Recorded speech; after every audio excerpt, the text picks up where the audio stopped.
karibu tena Euzi TV. Kama unanitazama kwa mara ya kwanza, hii ni video namba 4 ya mwendelezo wa mafunzo ya graphics designing. Video iliyoisha tulimaliza kwa kuunda workspace yetu ya kwanza kabisa, yani white page. Leo tutaangalia basic settings ambazo ni za muhimu kabla ya kuanza kufanya kazi za design. Kisha tutaelewa vizuri move tool, na ambayo ni tool inatumika mara nyingi kwenye kazi za Adobe Photoshop. Twende pamoja mwanzo mpaka mwisho.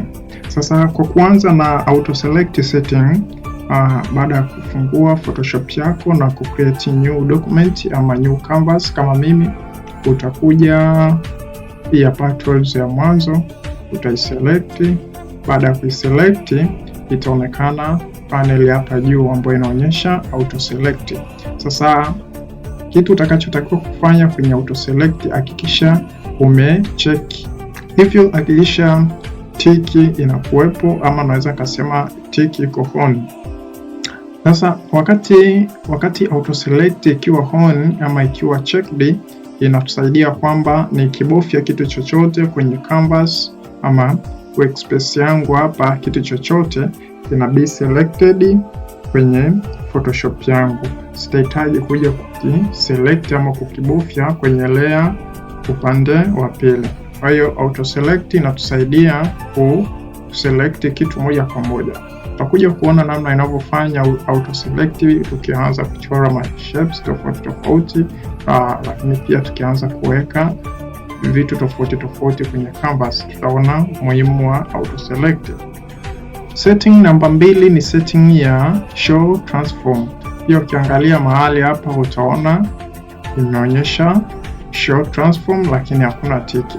Kwa hiyo hakikisha unakuwa na tiki, utabonyeza mahali hapo, unaiweka tiki on. Ukiweka tiki, utagundua kila kitu kilicho kwenye layer kinaletewa mipaka, yani bounding box. Kwa hiyo baadaye tutakuja kuona baada ya kuweka hapa tiki, vitu ambavyo itakuwa hapa tukiwa tukiviselect vitakuwa vinawekewa bounding box. Kwa hiyo hakikisha pia kwenye show transform controls inakuwa on ama kunakuwa na tick. Kitu cha tatu ambacho nataka pia ukijue ama ujifunze katika video namba 4 ni unlock background layer. Sasa hii ndo canvas yetu ama workspace ya kufanya kazi yetu, ambapo kuna white background, lakini hii background siwezi nikaifanyia effect tofauti kama rangi au editing yoyote, haitaruhusu. Hivyo utakachokifanya, utakuja upande huu hapa, unaomba kulia chini kabisa hapo, utaona pameandikwa background. Utaklik mara 2, halafu itakuonyesha layer 0. Sasa hii background layer unaweza ukaliname hapa vyovyote, lakini kama usiponame maana yake utapiga tu okay, hii background layer itajulikana kama layer 0. Kwa hiyo tunafanya kuondoa log ili kuruhusu kufanya mabadiliko kama ku apply effects tofauti, filters au kubadilisha background color. Hizo zikiwepo ama hii lock ikiwepo, tuweze ku apply effect kwenye background yetu. Jambo la 4 ambalo nataka ujifunze kwenye video namba 4 ni ufunguaji wa multiple documents ama kufungua document zaidi ya moja. Hapa tuna document moja au canvas moja ambayo tunaweza kuifanyia kazi, lakini pia tunaweza tukafungua zaidi ya moja. Kwa hiyo utakuja file, then utakuja new, alafu itakuletea hapa. Kwa hiyo uta select vipimo vyako huko kama tulivyoelekezana video iliyopita huko, au kama utatumia hizi za huku juu ni sawa, kulingana na mahitaji yako wewe mwenyewe. Kwa unaweza ukaja huku ama ukacustomize moja kwa moja hapa. Labda tuandike hapa, tutachagua labda tunachagua pixels. Hapa nitaandika RGB, then utaname, alafu utapiga okay. Unaona, hii ni document nyingine. Kwa hiyo unaweza ukafungua document zaidi ya moja. Unaona, ukiangalia huku juu nina document zaidi ya moja. Kuna hii ya kwanza, ya pili na hii ya tatu. Kwa hiyo Ufunguaji wa document zaidi ya moja pia kwenye Adobe Photoshop utakuwezesha wewe mtumiaji ama wewe designer kufanya kazi zaidi ya moja kwa wakati mmoja. Unaweza kukuta kwenye layer ya kwanza huku ama kwenye document ya kwanza unafanya kazi nyingine, alafu pia kwenye sehemu ya pili unafanya kazi nyingine. Halikadhalika unaweza ukawa umezi open zote, kitu cha huku ukakihamisha kwenda huku. Kwa hiyo inakupa urahisi zaidi wa kufanya kazi zaidi ya moja. Jambo la 5 pia ambalo ningependa tujifunze kwenye hii video ni namna ya kurotate document yako ama sehemu ya kufanyia kazi kwenye hizi white background zinazoonekana. Nitaonyesha kwenye mfano wa hii ya mwanzo. Sasa utakachokifanya ili uweze kurotate document yako kwa landscape ama pia kwenye portrait, utakuja hapa image, alafu utashuka hapa chini pameandikwa image rotation, alafu utakuja kubonyeza 90 degree clockwise. Ukibonyeza hivyo workspace yako ama canvas yako itabadilika. Kwa hiyo ubadilishaji wa document yako utakusaidia sasa wewe kubadili, kuweka uelekeo ama muonekano ambao wewe unautaka endapo umeshaanza design afu ukaona document yako ilivyokaa iendane na design yako. Kwa hiyo hautahitaji kuanza mwanzo wa design yako, bali tutakuja kwenye image, then image rotation, alafu uta rotate document yako. Jambo la 6, tuangalie namna ya kubadili ama kuchange background color. Background color yetu ni nyeupe kama inavyoonekana hapa, na pia huku tumesha unlock, maana tumetoa lock kwenye background. Kwa hiyo moja kwa moja hii background itaruhusu ama itaweza kupokea effect, ikiwemo pamoja na rangi pamoja na vitu vingine. Kwa hiyo utakachokifanya ili kubadili rangi ya background, utakuja hapa chini pameandikwa FX, utapabonyeza, alafu utakuja hapa pameandikwa color overlay. Color overlay hapa utapabonyeza, alafu itatokea panel hii inaonekana mahali hapa. Sasa wewe utakachokifanya kwenye hii panel, utakuja kubonyeza kwenye hii rangi inaonekana hapa ya mwanzo kabisa, utaibonyeza. Baada ya kubonyeza itaonekana window nyingine ama itapop up window nyingine yenye boxi yenye rangi kama inavyoonekana hapa. Sasa kwa pembeni huku kuna bar ambayo ina rangi zote, sawa? Sasa wewe utachagua ni rangi gani unataka background yako iwe nayo. Naweza nikachagua mahali hapa, alafu nikaselect hapa. Sehemu nitakao select ndio rangi itakayoonekana huku chini. Kwa hiyo naweza nikaselect huku iliyokoza, naweza nikaselect huku ambayo inakaribiana na white. Pia naweza nikaselect huku kwenye hengo kabisa kwenye kona, ninakuwa napata black. Kwa nikiselect sehemu yenye rangi ambayo imepoka huku mwanzoni, naweza nikapata white, lakini pia nikiselect huku chini kabisa napata black. Lakini pia humu kuna rangi tofauti tofauti. Nikiona hiyo haijanipendeza, nitarudi kwenye bar, nitaselect rangi ambayo nataka kutumia kama background. Umeona? Kwa hiyo hizi sasa tutaselect rangi yetu kama ni hii hapa, alafu tutapiga okay. Utakuja pia utapiga hapa okay. Moja kwa moja utakuwa background yako umeshaipatia nini? Umeipatia rangi. Lakini pia namna nyingine ya kuweka background color, tuna badala ya kutumia FX effect tunatumia paint bucket.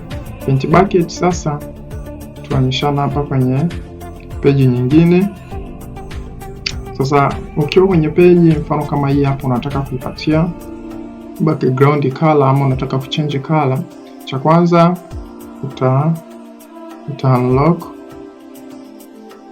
Sasa badala ya kutumia FX nitakuja kutumia paint bucket. Sasa paint bucket inapatikana kwenye tools ambazo ziko mkono wangu wa kushoto. Nikishuka hapa chini kabisa hapa kuna tools nitaikuta inaitwa gradient tool. Sasa nita right click kwenye hii gradient tool, alafu nitakutana na hii tool inaitwa paint bucket tool, alafu nitaibonyeza. Baada ya kuibonyeza sasa itaniwezesha kuipatia rangi hii background yangu ama kitu chochote ambacho nina target kukipatia rangi. Kwa hiyo sasa ili tuweze kutumia paint bucket, cha kwanza kabisa kwenye hivi viboksi hapa chini ambavyo vimefuatana, cha juu au marangi ambayo imebebwa na hiki kiboksi cha juu ndio rangi itakuwa yenye uwezo wa kutumika kwenye paint bucket. Kwa sasa cha kufanya, utakiklik hicho kiboksi na kuchagua rangi ambayo unataka kuipatie kwenye background. Mfano kama ni hii, alafu utapiga okay. Kwa unaona kiboksi cha juu kina rangi ya blue. Sasa baada ya hapo nitaklik tu kwenye background yangu na rangi yangu inakuwa imeshabadilika moja kwa moja. Kwa hiyo background ya mwanzo tumetumia FX ambayo effect zake zinakuwa zinaonekana hapana, hata nikihide haya macho umeona inakuwa ni hide background color.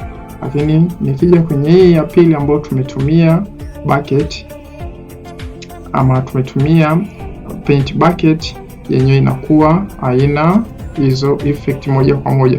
Kwa hiyo tofauti uliopo kati ya paint bucket na color overlay ama FX ni kwamba paint bucket hubadilisha moja kwa moja pixels za layer na kuipatia rangi ambayo wewe utakuwa umeichagua, lakini color overlay FX ni non-destructive, ni kwamba yenyewe unaweza kubadilisha ama kuondoa hizo effect kama tulivyokuwa tuna hide hapa. Kwa hiyo unaweza ukaziondoa hizi effect ama ukazihide, lakini kwa kutumia paint bucket unakuwa umeapply effect ama unakuwa umeapply rangi moja kwa moja kwenye pixels za background yako. Sasa baada ya kuangalia namna ya kubadilisha rangi kwa namna zote mbili, FX pamoja na paint bucket, tuende moja kwa moja tuangalie namna ya move tool ama hii tools ya kwanza kabisa inavyotumika pamoja na hizi auto select na show transform control ambavyo zinatumika kwenye move tool. Nitaweka kitu cha sample inaitwa rectangle tool. Nitachagua shape moja wapo hapa, baadaye tutakwenda kuisoma zaidi, nitaichora. Sasa rectangle tool nikishaichora hapo inabeba rangi ya juu ya hiki kiboksi, sawa. Sasa nikishaichora hapo, cha kitakachofuatia nitarudi juu kwenye move tool. Sasa move tool hii inanisaidia mimi kumove ile shape, nitalihold afu nitamove sehemu yoyote ambayo nataka niliweke kwenye nini, kwenye canvas yangu. Lakini pia ikitokea una vitu zaidi ya kimoja kwenye canvas hapa, labda una picha, una text, una shape na vitu tofauti tofauti, hiyo move tool itakusaidia pia kuhamisha kitu kimoja baada ya kingine na kukipeleka sehemu moja kama hivi tunavyofanya. Lakini pia hii auto select inatusaidia pia kuselect kitu moja kwa moja badala ya kuja huku kwenye layer huku pembeni huku mkono wa kulia kuselect labda rectangle hii au rectangle hii. Kwa hiyo sisi tunatumia moja kwa moja hapa kwenye canvas. Ikitokea sasa hapa umeuncheck kwenye auto select, alafu sasa unataka shape ile au unataka hii rectangle 1, ukiklik namna hii haiwezi be selected. Kwa hiyo itanibidi nije huku kwenye layer ndo ni select, lakini nikiwa nimeweka auto select itanisaidia kuselect moja kwa moja kwenye document yangu hapa au kwenye canvas. Kitu kingine pia transform inatusaidia kuonyesha boundary ya kile kitu unachokiselect. Mfano nikitoa hii tick kwenye show transform control, nikija ku click haionyeshi kama ime selected, lakini tayari ndio hivyo imesha be selected. Kwa hiyo sometime inaweza ikakuchanganya, unaweza usione kwamba kitu umesha select. Kwa hiyo hizi setting mbili hapo ukiwa umeziwekea tick zinakusaidia kufanya designing yako vizuri kwa wepesi na haraka. Hivyo kuepisha video hii isiwe ndefu sana, nifuatilie katika video namba 5 ambapo tutaendelea kuangalia matumizi ya tools moja baada ya nyingine, tutachimba zaidi. Lakini pia kama huja subscribe, usisahau kusubscribe na kubonyeza alama ya kengele ili kupata notification kila ninapo upload video mpya.